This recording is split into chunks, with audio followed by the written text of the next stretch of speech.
Look like I'm in Florida, don't I?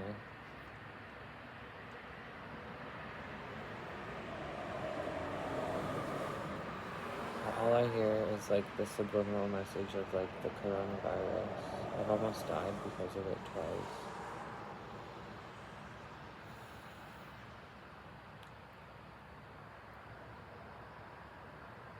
Honestly, that walk was like a lot. I came out here to be alone and I wasn't able to be alone, except for part of it, except for part of the walk.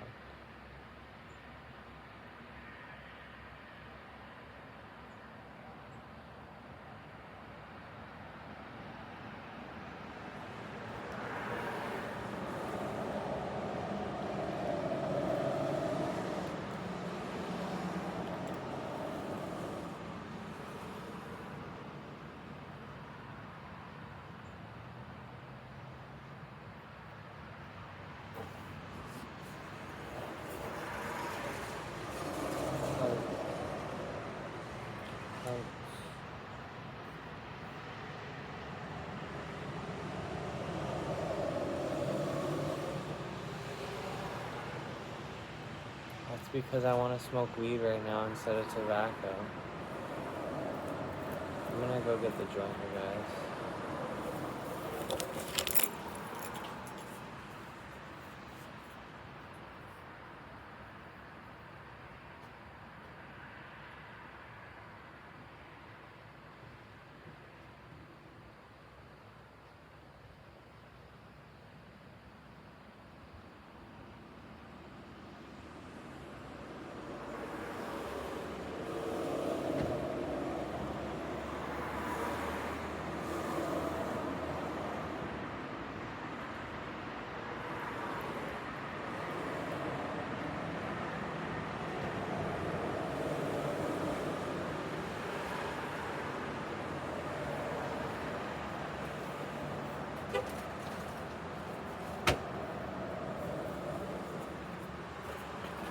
Alright.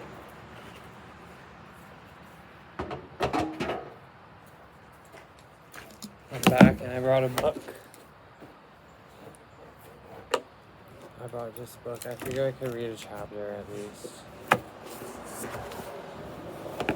At least while I'm here.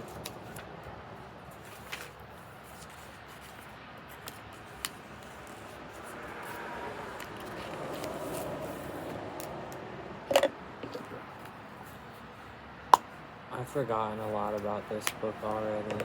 I'm gonna finish this tobacco, finish what started.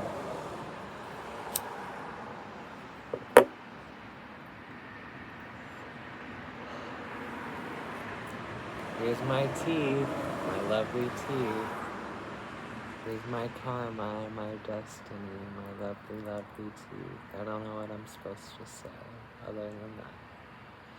But I'm on chapter 3, Snakes and Swords. How many weeks has it been? Dinan signaled to Brizza in the silent hand code of the drow. How many weeks have we hunted through these tunnels for our renegade brothers? Dinan's expression revealed his sarcasm as he motioned his thoughts. Brizza scowled at him and did not reply. She cared for this tedious duty even less than he. She was a high priestess of Loth and had been the eldest daughter accorded a high place of honor within the family structure. Never before would Brizza have been sent off on such a hunt, but now, for some explained reason, Sinife Hunnet had joined the family, relegating Brizza to a lesser position. 5, Dinan continued, his anger growing with each darting moment of his slender fingers. 6, how long has it been, sister? He pressed. How long has Sinife Shanane been sitting at Matron Malice's side? Brizza's snake-headed whip came off her belt, and she spun it angrily on her brother. Dinan, realizing that he had gone too far with his sarcastic prodding, defensively drew his sword and tried to duck away. Brizza's strike came faster, easily defeating Dinan's pitiful attempt at a parry, and 3 of the 6 heads connected squarely on the elder Boyd Doerden's chest and shoulder. Cold pain spread through Dinan's body, leaving only a helpless numbness in its wake. His sword arm dropped, and he started to topple forward.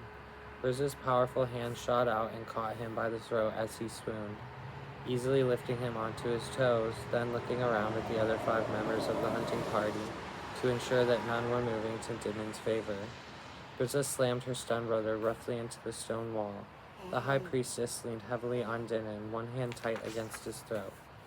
A wise male would measure his gestures more carefully, Brizza snarled aloud, though she and the others had been explicitly instructed by Matron Malice not to communicate in any method other than the silent code once they were beyond Mezobaranzan's borders.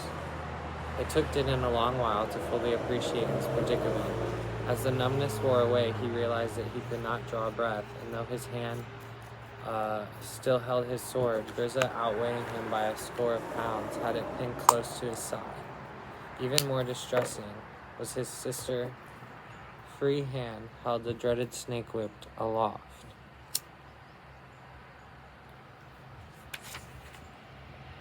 Unlike ordinary whips, that evil instrument needed little room to work its snap.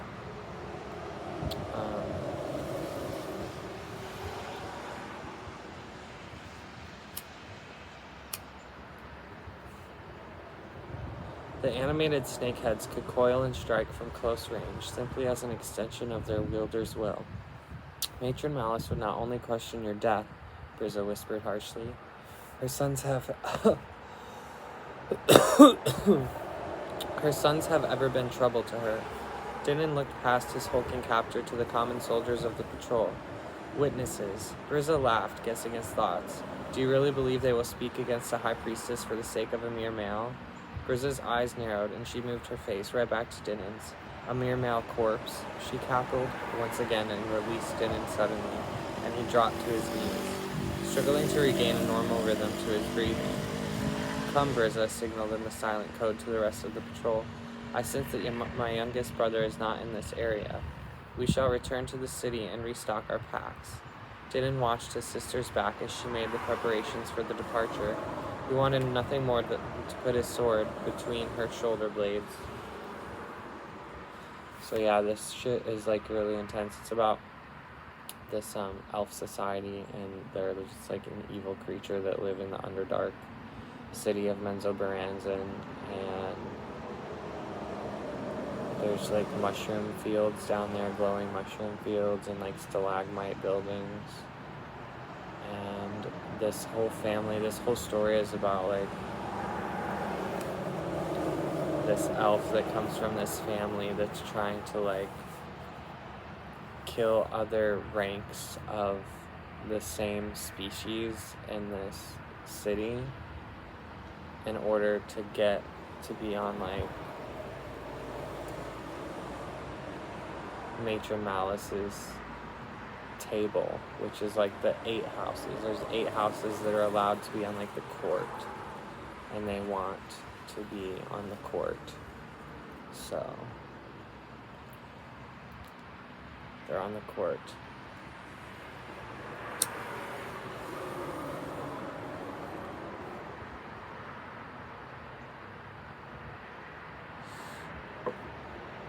Dinan was smarter than to try a move, though.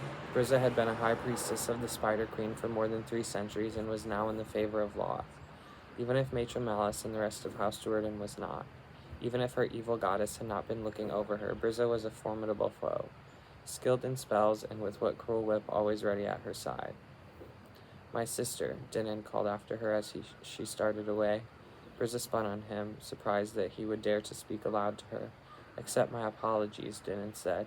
He motioned for the other soldiers to keep moving, then returned to using the hand code, so that the commoners would not know his further conversation with Brizza. I am not pleased by the addition of Sinife Hunnick to the family, Dinan explained. Brizza's lips curled up in one of her typically ambiguous smiles. Dinan couldn't be sure if she was agreeing with him or mocking him. You think yourself wise enough to question the decisions of Matron Malice? Her fingers asked. No, Dinan signaled back emphatically.